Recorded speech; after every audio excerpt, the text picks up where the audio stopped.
When he turned up dead on the stairs to his office building, it took more than a year to arrest a suspect. There was no motive and really no physical evidence, but there were eyewitness accounts. Of course, those eyewitnesses now say they were manipulated by the police. This is the story of Michael Franke, the man who did almost 30 years' time for his murder, and the conspiracy theory that many people say needs to be investigated.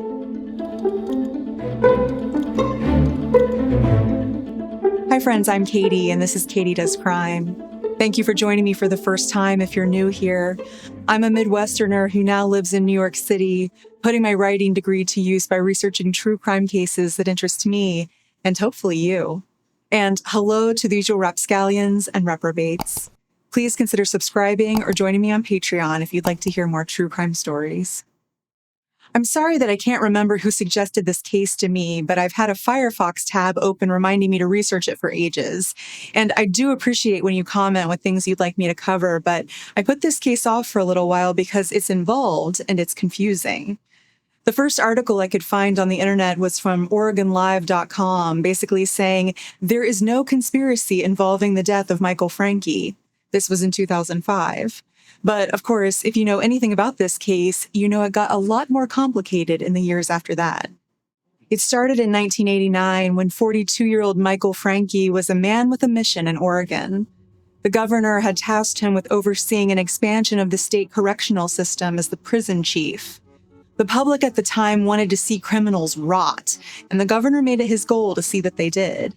But as one reporter said, it was also common knowledge that Michael Franke had been hired to root out corruption in the corrections division. On January 17th, Michael was walking to his car from his office in Salem and saw someone in the front seat of his Pontiac. Friends described him as the kind of guy who wouldn't back down, so he allegedly shouted, "Hey, what are you doing in my car?" The man going through his vehicle turned and stabbed Michael multiple times, including once in the heart. Michael stumbled back toward the Dome building where he worked and died there minutes later. It wasn't clear who would have wanted Michael dead, but he certainly had his share of problems. He already had one failed marriage under his belt, and his second wife had just taken their kid and left. He spent too much, to the point that family and even friends at work were loaning him money. He had graduated from the University of Virginia Law School, been an assistant attorney general and a judge, but those weren't the usual qualifications to be prison chief. He didn't have the in-house experience of someone like a warden. And it turns out that his spending issues in his personal life bled into work, where he couldn't seem to stick to a budget for the corrections system. He said, though, that it was because the state's new tough-on-crime approach had led to Oregon having the second most crowded system in the entire country. Still, the governor sent him a 2-page note weeks before he died, basically saying that Michael's management style sucked, but that the governor also didn't want to have to make every decision for him. Michael started looking for a new job. And then, of course, he was killed. And it just so happened to be the day before he was set to testify to the state about problems within his department. The FBI started looking into a connection between the murder and corruption within the state prison system, but the police had their eye on an unrelated man whose name kept coming up, Frank Edward Gable. They had first interviewed him in May 1989 after a tip came in that pointed in Gable's direction, and since then, more people were coming forward with information they said implicated him. Gable was an ex-con, a small-time meth dealer and thief, and inmates who did time with him said he'd confessed to them. A former cellmate claimed that Gable didn't mean to kill Michael, but Michael was holding on to him during the altercation, and Gable stabbed him in the heart without thinking, just reacting. A convict and a teenage meth addict both claimed they saw Gable commit the murder that night. One person said Gable bragged to him about killing Michael to get back at him for trying to clean up the drugs in the prison system. Ain't none of them had said, like for 9 months, from January, the time of that killing, until September, no one said nothing about Frank Gable told them anything until my name came out in the paper and on the news.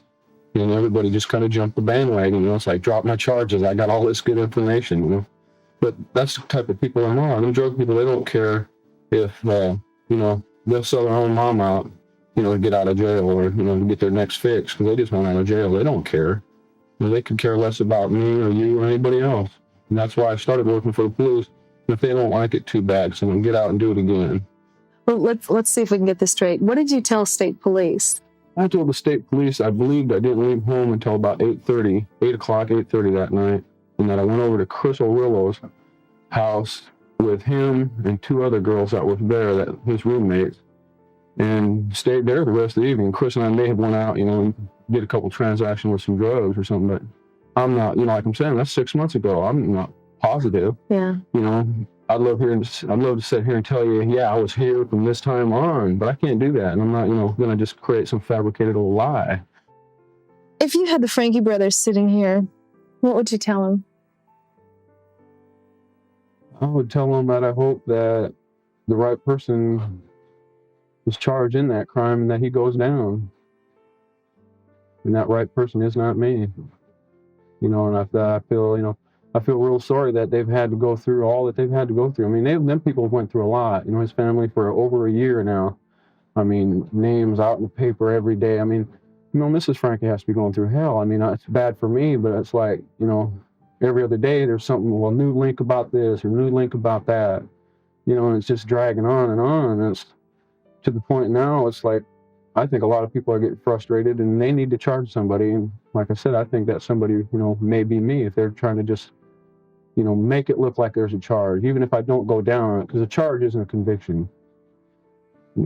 That'll quiet the, public down a little bit. If you were indicted on charges of aggravated murder and you were offered an opportunity to plea bargain to a lesser charge, would you? No, not at all. Because I know if this case comes to trial, I'd beat it. There's no question in my mind. Because I know that they need a lot of evidence to convict anybody on an aggravated murder charge. They need more than two dope fiends sitting up there telling them, yeah, I seen him do it. They need a whole lot more than that.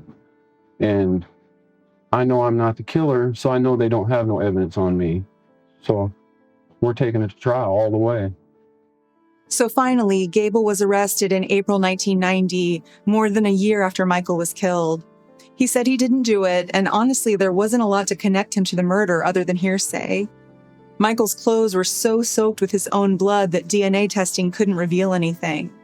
The murder weapon hadn't even been found. It seemed unlikely that a small-time criminal like Gable would be brazen enough to break into a state-owned vehicle parked in a government parking lot. And one of the supposed witnesses was now saying she never saw the crime at all. But in a trial that lasted 4 months, plenty of the witnesses did testify against Gable. Now, Gable said he'd been working as an undercover informant, and that's why so many ex-cons and people involved in the drug trade were quick to single him out as retribution. The prosecution said he was breaking into Michael's car to steal snitch papers. They showed what the potential murder weapon could have looked like, and Gable's former mother-in-law said she had a knife like it that went missing before the murder. It was mostly a lot of guessing and stories from people doing time for their own crimes. Even Michael's brothers, Patrick and Kevin, spoke up about their belief in Gable's innocence and asked that the authorities find their brother's true killer. One of the brothers said, "I watched them reenact the crime and thought it was the stupidest thing I'd ever seen. None of it made any sense." But Gable had a bit of a criminal past and couldn't come up with a solid alibi for the night of the murder. So 31-year-old Frank Gable was sentenced to life in prison without the possibility of parole and was moved from prisons in Ohio to California to Florida to Nevada to Kansas.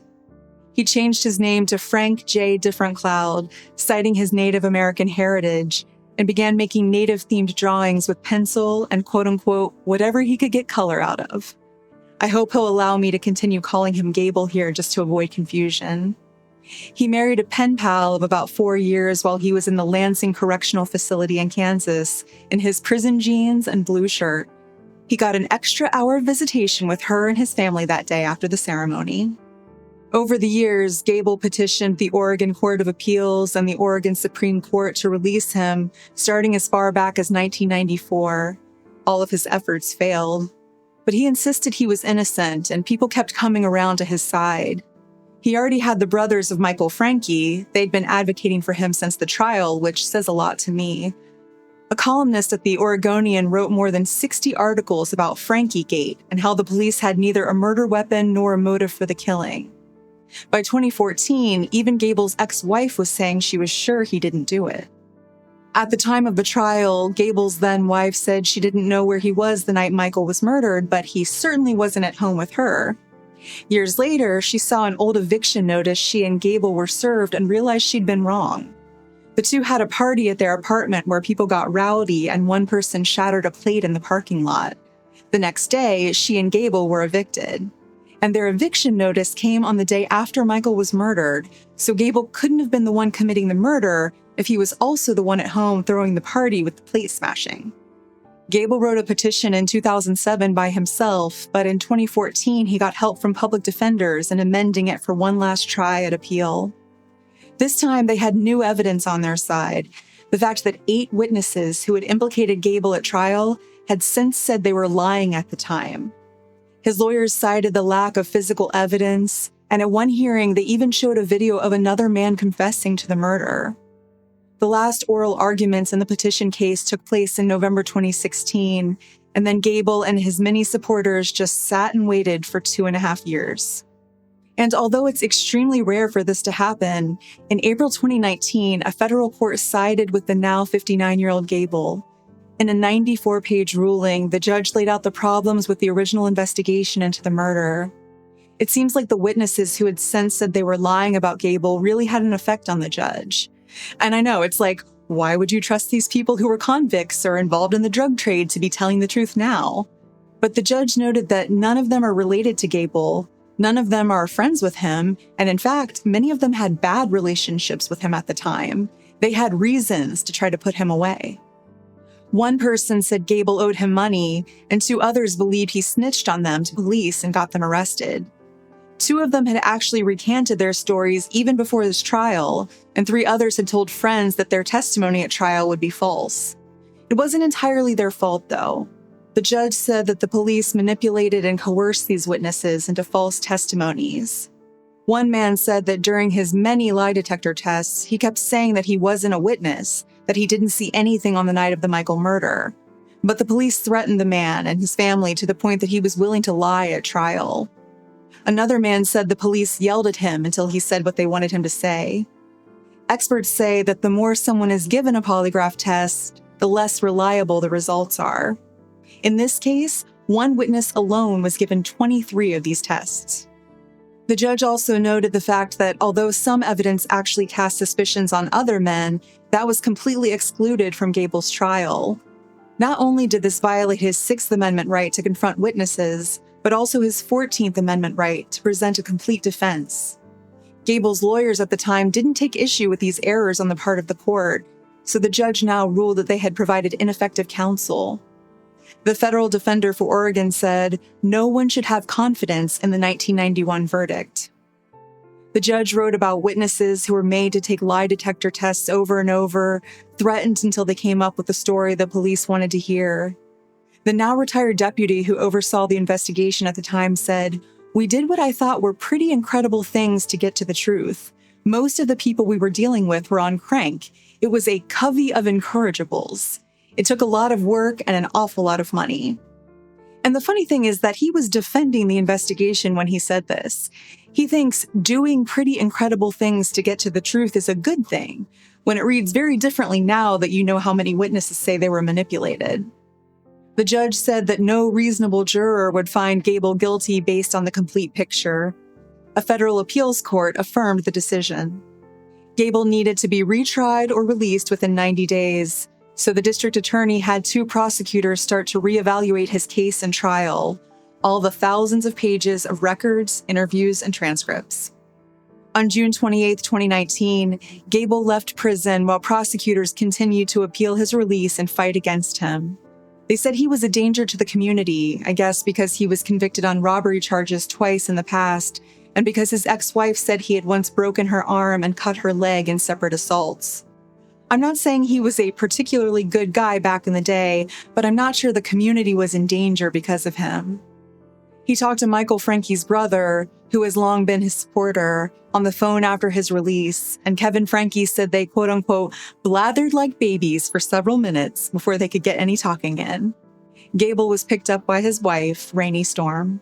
Frank Gable walked out of the Lansing Correctional Facility just after 10 this morning as a free man for the first time in 29 years. The whole time, I told them from the day one, I didn't do it. I don't know who did, and I wasn't there, and they didn't care. They just wanted the conviction at all costs, It was just terrible. So I just wanted, the supporters to at least hear from me and know that, my attorney, like Nell Brown and all them, that, she's an amazing woman, amazing attorney. I was hard to work with here and there. Kevin Franke said that now Gable has a chance to show the world he's human and not some monster cut loose on a technicality. In April 2023, the state of Oregon finally tried to appeal to the U.S. Supreme Court to get Gable back in prison, and they said, nah. So in May 2023, a federal judge ruled that Gable couldn't be tried again and is officially a free man. His conviction has been vacated, meaning it's like it never even happened. In 2024, Gable's legal team filed a federal lawsuit against 24 of the state and local police investigators involved in his prosecution. In March 2025, the Oregon Department of Justice settled with Gable for $1.9 million under the Wrongful Conviction Compensation Act. Michael's brother said he was closing the GoFundMe he'd set up for Gable, writing, "Frank and Rain have things planned out financially and want to close the fundraiser and wish all of you peace, love, happiness, and good health for you and your loved ones. And if you ever need help getting a thorn out of your paw, don't be afraid to ask for help." People still continue to donate to the GoFundMe either way. Gable's investigation was the longest and most expensive in Oregon's history at the time, and his arrest and conviction were basically based on nothing. He spent almost 30 years believing he would die alone in prison, an innocent man. Now his lawyer says he plans to spend time enjoying his freedom, hiking, and fishing. I loved his brother's Facebook post that joked using the words of the judge's ruling. Carl the Carp was given an unconditional release as Judge Frank Gable found that no reasonable person would find him palatable. Frank looks forward, not back, and uses his sense of humor to stay positive. I'm sure spending time with his grandkids helps too. As for who actually may have committed the crime, convicted felon John Krause confessed in April 1989. He had been arrested for something else when he said he saw 5 people kill Michael. He later claimed that actually a man named Juan offered him $300,000 to kill Michael. Then he said he stabbed Michael when he was caught breaking into his car. So I don't love that his story was inconsistent. But he confessed not only to multiple officers, but also to his mom, brother, and girlfriend. He was also able to tell investigators things about the crime scene and Michael's wounds that it seems only the killer would know. He also claimed that he punched Michael, which explained the wounds to Michael's face. No one had even been able to explain those versions at trial. Krause first confessed in the months immediately following the murder, before any other witness accounts had come out that he would have been able to take details from. He took back his confession days later, and that's how prosecutors were able to keep any mention of him out of Gable's trial. Krause died in 2013. He's probably the most interesting suspect, but there are plenty of others on the list, and it must be maddening to Michael's brothers that they still don't know who did it. In April 2025, bipartisan leaders of the Oregon House of Representatives wrote a letter to the new FBI director asking that they investigate Michael's death. Usually, the FBI would only step in if a federal law was broken, but the hope is that an outside organization will be impartial and unbiased. Many people, including Michael Franke's brothers, believe that he was killed because he was about to shine a light on corruption inside the state prison system. There were investigations into corruption in 1986 and 1989 that uncovered significant illegal activities by prison officials, stealing money, providing drugs to inmates, and harassing potential whistleblowers, just to name a few. If you're looking at this like a conspiracy to keep someone quiet, there are a few things that seem interesting to me.